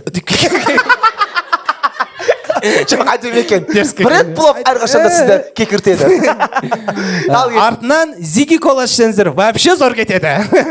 Секіртеді. Зиги Коладың рекламасын кетірмін да просто. Жоқ, біздің де спонсор болған, нормально айта Зиги Заги деп айта бер. Зиги Кола. Брат, сіз Зиги Загиға шығар, мен Зиги Коладамын просто. А сен басқа Басқа неде, иә. Басқа бөлінеді ғой ішіндегілерге, бөлінеді ғой, сондай сияқты. Пошкина келесі оқиға. Келесі оқиға. бәрін жазып алыпты кәдімгідей. Опорка деп кәдімгі. Бірақ боремал не үшін жазып алып? Короче, не, КВН кезі, КВН ойнап жүрген кезі. КВН не дейді? КВН ойнап жүрген кезіміз, жайдарым ойнап жүрген кезіміз ғой. Жалап примеркаға, вышкаға енді вышка ашқан жоқпыз, примеркада ұрып жүрміз. Қалалар нелерге, ойындарға барамыз. Сөйтіп аудандарға, иә? Иә, кімге барамыз? Бейнеуге ойынға баратырмыз. Бейнеуге. Ержан ағамыз. Еске алу ма? Біз де барғанбыз. Бірінші орын алып кеткен жесір ба? Иә. Сөйтіп, короче, Оралдан Атырауға таксимен барамыз да, и Атыраудан Маншлак пойызы бар, Бейнеуге дейін баратын. Өте ұзақ, ақ көңіл. Ұзақ деген сөзді айтшы. Ұзақ. Ұзақ. Қаттөл. Түсіндіре бақыт тілімін бақыт. У меня 0. Шыққан сақпаса ол. У меня 0. У тебя пароль. Сөйтіп, Пароль. сол пойызбен кетіп бара жатырған кезде болған ситуация. Маңғышлақ пойыз. Арғы не болды айтыңдар. Жалпы негізі сол Маншлак пойызын білетін шығарсыз, братан, да? Бейнеугеден барып, көбінесе пойызбен жүрдік қой. Өте ақ көңіл пойыз. Любой станцияға тоқтайды ғой, короче. Құмырсқа қол көтерсе тоқтайды. Ешек пойыз дейді оны халық Иә, сондай, иә. В общем, кейде даже малдар өтіп бара жатса, тоқтай салады, мал өтіп бара жатса өткізіп жібереді даже бар ғой. Тоқтап бар ғой, өтіп барғаннан кейін. Сондай пойызда каждый станцияға тоқтайды, короче. Сөйтіп кетіп бара жатқан кезде ішіне қарай кірдік. Нормально, бәрі басталды. Но бірақ бір жігіт сол жақта немен без сопровождения отырғызып жіберген ғой, Бейнеуге дейін деп. Желтый карточкасы бар екен, братан, сіздікін дейді. Жоқ, бар дегенге айтады. жақсы кетті. Без сопровождения, братан, сіздікін. Жоқ, бля, мен боқтаймын уже. Мен боқтаймын уже. Или труп шығар. Сары карточкадан кейін қалай боқтамайсың? Бұрында футбол ойнағаныңызды білем ғой, братан. Айтсын, бір боқтаймын дейді, айтсын. Сол артын жауып тастайыншы қазір. Футбол ойнағаныңызды білем, футболдағы біреудің аяғын теуіп, желтый карточка алғаныңызды білем ғой деп. Сонда ауру болса, иә? Көміп қалады. Әдет болып қалыпты маған. Сөйтіп, короче, сондай бір жігіт Зайчик дейді ғой, зайчик. Зайчик, иә, сөйтіп Бірақ отырғызып жіберген. оның карточкасы бар ма не? Карточкасы бар екен. Иә, Аурумаса сондай кішкене, иә, бар екен. Ол анау еще вагон андай общий вагон ғой, андай плацкарт емес, общий отырып баратын вагондар болады ғой. болды. Столовый сияқты. ұмытып қалған шығарсыз, самолетпен жүресіздер. Қалай? Электричка дейді. Иә, Тепловоз. братан біледі екен, қарапайым екенсіз әлі. Братан уже ұмытып қалған, самолетпен жүреді уже. Қалай бастағанын білмей тұр ғой, мысалға. Сені малғып жатыр. Бір нәрсе де анаға. Сені Мен малғып жатыр. осының сторонасындамын ғой. Қалай? Бағана сенің карточка әлі есімде. Сосын сөйтіп кіреміз де. жоқ, бәрін білемін ғой, электричка дейді ғой. Иә. Сөйтіп, короче, нормально отырмыз, бір кезде нормально. Жүріп бастап кетті уже. Жүріп кетті, 1 сағаттай уақыт өтті. Ана Негізі қанша уақытта барасыңдар Маңғыт жаққа? нормально бір 12 сағатта ма, примерно. 12 сағат отырып барасыңдар ма? Шли ондай қарапайым болмаған жігіттер.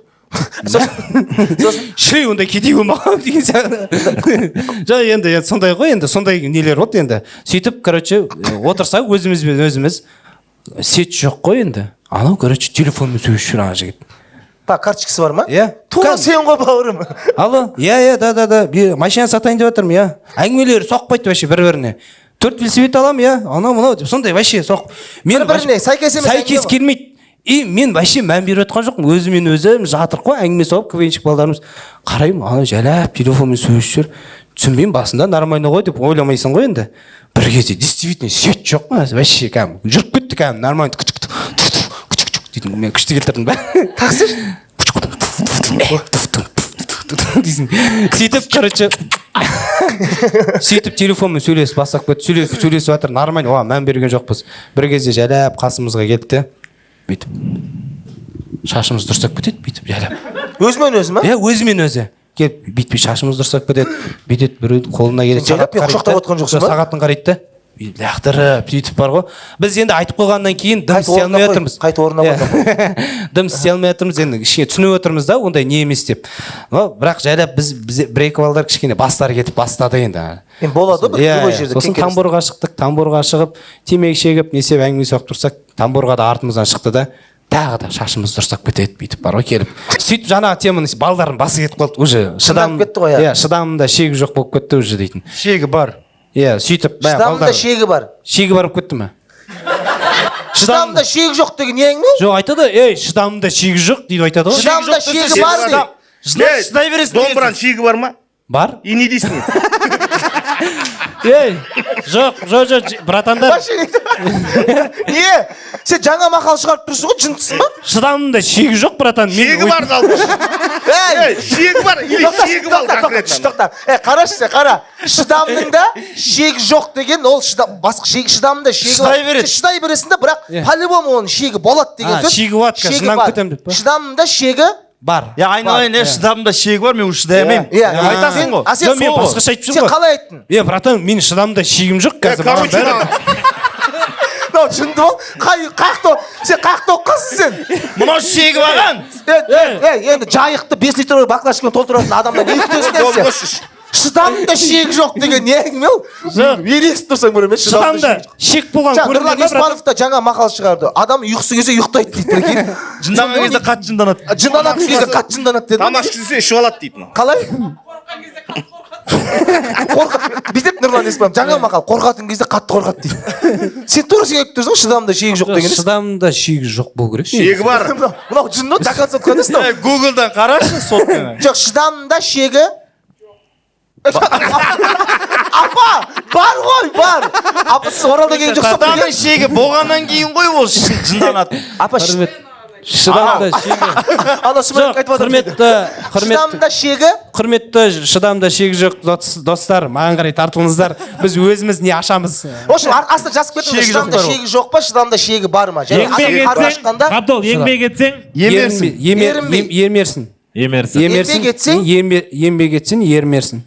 Еңбек етсең, жоқ, еңбек етсен ерінбе ғой. Словары қандай? Жоқ, еңбек етсең. Ақын екенсің. Жарайсың, молодец. Жүре бер. Ақын екенсің. Ақын екенсің, ән жаз, өлең жаз. Не істеп жүрсің? Отан отбасынан басталады, оны білем, шүкір. Жетімсің ме? Жетімді? Бәрі жақсы болып кетсін. Мен білмейді екенмін шынымды айтайын. Жоқ, айтысуға кеппедің. Жоқ, барған жоқпын дейсің. Болды, ары қарай айтшы, у қабыл меня ноль. король. Сен жоқ, оқу білім бұлағы. Білім өмір шырағы. Оны Біледі екен ғой, болды оқырсың. Біздің команданың аты Назар. 2000-да шегі жоқ. Назар 2000. Баратын жерің мазарды. Мас итесің, әлі ит ақи отсам. Өлі тірі болмай. тірі байымас. Оны біледі. Молодец. Шыдамның да шегі. Егі бар екен. Бар екен. Бар екен. Жоқ, Әрең түсіндіріп 22 мақалды. Ағотау, аузы мұрны жоқ жоқ отау. отау. Жұмыртқа. Мынауың қуатма. Ол мылтық қой мынау. Мылтық қол. Жұмыртқа дейтін қасиет. Жұмыртқаның жұмбағы бар ғой. Жұмыртқаның жұмбағы. Боп домалақ жоқ отау. Белі бүкір, алысқа Түкір. Ол не? жұмыртқа. Жоқ, ол жоқ мылтық қой ол. Ал ақ отаушы. Ағот ал жұмырны. Ал жұмыршы мұржыны дейді. Ақ киімді денелі ақсақ. Жоқ, мен просто братан тұра тұршы. Жұмыртқаның жұмбағын тауып алайықшы. Жұмыртқаның Астына жазып жіберіңдерші, бар өзінің бір жұмбағы бар. бар ғой жұмыртқаның жұмбағы. Мынау жұмбақ қара. Мынау жұмбақ. Ақ киімді денелі ақсақ қалды. Соқыр мылқау танымас тірі жанды. Не ол? Ол Үсті басы ақ қырау түс суық. Басқан жері сықырлап. Не ол? Келіп, ол не? Ол не? Мақал мәтел. Өлең. Жоқ, өлең ғой, өлең. Аяз ата долбан. Жастық. Не өккетті? Бүйтейік. Оқиғаны ары қарай жалғастыр, қабдал, давай. Жастық. Мен шыдамды шегі жоқ жігіттер. Шыдай алмаймын. Жастық деші, жастық. Жастық. Жастық. Жастық. Жастық. Түбі сары алтын дейсің. Қара жастық деші жастық. Жастық. Сен папам бастық. Қара шкаф деші. Шкаф. Сен папам медицина. Ал біз құмсағат бағдарламасын 81 деші, 81 деші. Шынжыр деші. Шынжыр. Шынжыр. Шамай шыңғырын. Ол сен ғой бауырым. Ал енді сонымен қақы келдік. Короче, қай жерге келдік? Машақ көзінде жоқ қой. Бағана бойы әйтеуір тамбурда тұрған сендер. Шашымызды дұрыстап кетеді. Шашымызды дұрыстап кетеді. Тамбурда тұрсын. Иә, сағатымызды қарайды да лақтырып кетеді. Короче, қолын еще әлдеқандай еще дейтін анау да. Ұстайды, бүйтіп кетіп қалса да болмайды. Алады. Бүйтіп кетіп қалады кәдімгідей. Балдар жынданып кетті енді. Жайлап, бүйтіп не қылып, қойшеш болды ғой, анау отыршеш, анау деп әңгіме айтып отырмыз. Сөйтті ана жігіттің үйші қызылға сондай болады екен ғой, қызыл көрсе сондай бір құтырып кететін сондай не бар екен ғой, сондай енді сондай ма, сұрайық, өзінен сұрайық. Сондай ма? Добивка слай ма мен? Жоқ. Қызыл көрсе сондай бір не болады екен, братан. Сіз қызылыңызды жайлап тық қоясыз, сізге қатты қарап жатыр. Аяғы мүшіп тастаса, ореш нерген мүшіп тастаса. Сөйтіп бір қызыл киіп жүрген бір қызға атылады ол, прикинь. Қыздың өзі қызылда деген осыдан шапалақпен бір соғады енді. Ол енді қойшы, қызды ма? Шынымен де сондай болады. Сен ба сол қызылда? Сөйтеді де уже басылып кетеді ажиотаж. Жақында уже ана жаңа ұзақ ситуациялар болып жатыр, мен ортаңда айтып жатқан жоқпын. Уже жақындап қалды, уже маншылыққа уже сондай нелер болып жатыр. 11 сағат уже миларында ашты. Иә, уже ашты балдар не істеп, уже ана қызды бір шапалақпен бір соғады, атылады да, бәріміз жабылып, не істейміз, короче, мен, сосын тағы бір бала, екі жігіт. Мен деп айтпа. Мен, на. Мен деп те Қорқпаған баташа, мен, на, таса жоқ. Иә, сөйтіп қасында бір жігіт екеуміз, жігіттер қумасандаршы, өздерің сондай жолтый карточкасы бар жігіт қой, қумасандар, сабыр сақтандаршы деп біздер кішкене сабырға келтіріп жатырмыз. Бүйтіп айырып тастадық. Ана жігіттің қолы, аяқ, қолдарын байлап тастадық датаға. Қойшы. Иә, анау енді одан сайын жұлқынып не істейді енді дейді. Сондай ғой енді. Сөйтеміз дағыны, ана не бар ғой? Астына салатын бар ғой, кәдімгі отырардың астына бүйтіп. Отырғыш астына. Багаждар салып, багажға салып тастадық датаға. Мұнау қуады ғой енді. Ауруды ма? Иә, енді ол енді бағынбай қалып да енді. Қолын байлап тастадық та. Содан берка бақыттысыңдар ма? Жоқ. Қалып қашып кетті. Ашып қойдық демалуға не істеуге. Сосын бүйтіп мен кішкене не істеп отырмын ғой. Марат жаның ашып тұр ғой. Жаным ашып тұр ғой. Балдарды жіберіп қойдым. Сен-ақ жаның ашиды екен. Иә, бауырым.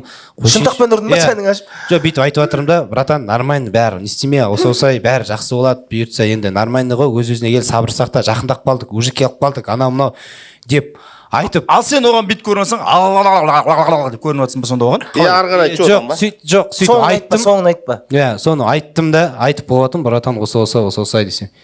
бетіме түкіреді ғана прикинь сөйтіп айтып жатырмын ғой енді күшті қылып айтып жатырмын ғой енді музыкальный андай не қылып братан бүйтіп қарап тұрды да жай жоқ ана жаққа түкіріп жатырмын братан жай түкірші түкірді де еба бір кезде күшік андай болады ғой күшік дейді де мен тіземен ұрып жатырмын ананы менің басым кетіп қалған ғой балдар қуасың ба тоқтатып жатыр сен шыдамың бірақ түкірік екен ғой сол жерде- шыдамында шегі бар екен сол кезде түсіндім сол кезде бар екен жоқ болса шыдап тұра береді сөйтіп маншылақ несі келдік бейнеуге келдік андай ситуация болып жатыр братан андай ситуация болып жатыр короче ананың қол аяғы байлаулы ана қыз талып қалған ұрғаннан ба иә жаңағы не істегенде талып қалған енді дейтін қатты ұрған екен. сөйтіп короче ананың бетіне не қылып жатыр анда бетіме істеп жатыр тоқтады еще общий жақ электричка адамдар сразу кіріп кетеді шығып үлгере алмайды анда ажиотаж қолында жаңағы қасымда закир ғой закир қызды ұстап алған жайлап пойыздан шығып жатыр алды дейтін адам көп біреулер кіріп жатыр шығып жатыр түсінбей жатыр короче анау мына жақта бүйтіп жатыр что было дальше күшті емес па не ондай қызық емес болып қалды ма екінші әдемі нормально шығып жатыр анау әлі жатыр ма астында анау жатыр сендер сен қақтасың біздер шығып жатырмыз тоже ана түсіндір ғой, қызды иә? алып бүйтіп андай кинодағыдай шығып жатыр ғой короче ситуация как кинодағыдай болып тұр иә. папасы келіп тұр еще вот осы жеріне ана қыздың папасы айтпайсың ба келіп тұр иә вот соны ұмытып кеттім что было дальше түсіндір ғой бетіне түкірді мына ұрып тастады шынтақпен беті қан ішінде жатыр аяқ қолы байлаулы қызды шығарып жатыр адамдар кіріп жатыр пақаны келіп тұр что было дальше дейді ал кет жаңа сендер бар еді ғой сенің басыңа өткен оқиға ғой бұл кет короче анау ашалы ғой бүйтіп мынау қалай? мынау ашалы ғой бетіне түкіреді де бүйтеді ғой сен болашақта голубой боласың дейді ғой короче шашың бұйрағың голубой боласың дейді анау ма и бұл ұрып жатыр ғой деп ше нормально екінші попытка береміз братан ойнама бар ғой самооценканы құртады бұда екеу ма бұда екі попытка екеу жындама қой түкірсе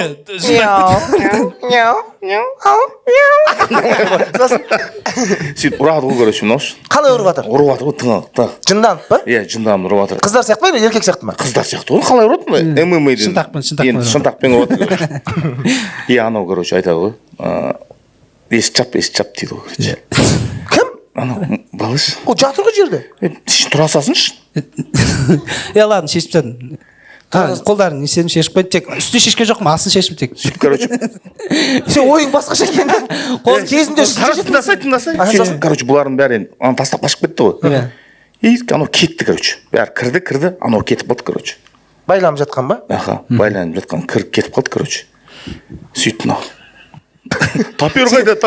тапер екен сол ішіне кетіп қалған ғой бірге болмады ма не үшінші попытка қалай братан үшінші попытка айта берсін онда мыналар нақауды құрастырып жатқан түрінен көрініп тұр да братан ойлануға уақыт жоқ бүйтейінші бұл резко ойланады бұл балық сияқты ғой мен давай тамбур жаққа барайыншы бірінші иә тамбур жақта иә тамбур жаққа барды короче сол жаққа барасың ба бірінші иә ресторан бар ма ол пойызда жоқ қайға барсаң да өтпейтін сияқты ресторан бар ақша жоқ бізде просто тамбур жаққа барды қай жаққа барса да өтпейтін сияқты дейді жоқ тамбурда давай водительдердің просто ол кезде ақша жоқ ресторанға баратындай боря ақша жоқ па туалетке бір есік жауып отырып алсай айтпаймын ау тамбур жаққа бар боқтама тамбур жаққа бар иә туалет несі алып түп етсе